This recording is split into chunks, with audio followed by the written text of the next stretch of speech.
आम्ही मनापासून त्यांचं स्वागत करतो, कौतुक करतो आणि आभारही मानतो. पण आम्हाला जर एका दिवसाची परवानगी दिली तर एका दिवसात मागण्याची अंमलबजावणी करा लगेच नसता. मी जोपर्यंत अंमलबजावणी होत नाही तोपर्यंत बसणार आहे. मात्र बाकीचे काय रूल त्यांनी घातलेत ते मी संध्याकाळी शिवनेरी गडावरती बघतो. त्यानुसार मराठा करायचा नाही, काही करायचं नाही. त्या सगळ्या नियमाचं 100% आम्ही पालन करणार. एक नाही मी मग एका दिवसात मान्य करा, नाही तर आत्ता करा. पण ते असं नाही, एक दिवसाची नाही. जोपर्यंत मागण्याची अंमलबजावणी होत नाही तोपर्यंत बेमुदत आम्ही एक दिवस बसतो. तुम्ही लगेच अंमलबजावणी.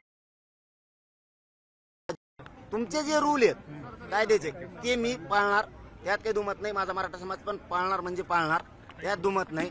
मी शब्द देतो ना, पाळणार आम्ही. पण मला आधी ऑर्डर वाचू द्या, त्याशिवाय मी संध्याकाळपर्यंत याच्यावर काही बोलत नाही.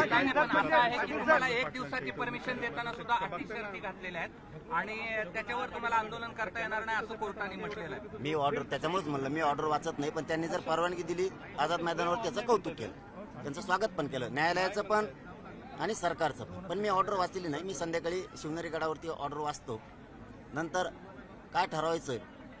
आणि तरी पुढचंही सांगतो, मराठा समाज कधीच कायद्याच्या नियमाच्या पुढे जाणार नाही. आम्हाला आडमुठेपणा करायचा नाही, आम्हाला आरक्षण पाहिजे. पण ते एका दिवसात नाही. तुम्ही एका दिवसात जर दिलं परवानगी तर मग एका दिवसात अंमलबजावणी करावं लागेल. नसता जवळ अंमलबजावणी होत नाही मी तवर बसणार. एक दिवसाची परवानगी मान्य नाही. आता एक दिवसात काय मग करा अंमलबजावणी. अंमलबजावणी केली तर मान्य. एका दिवसात करा. तुम्ही जवळ मान्य करत नाहीत तवर मी बसणार.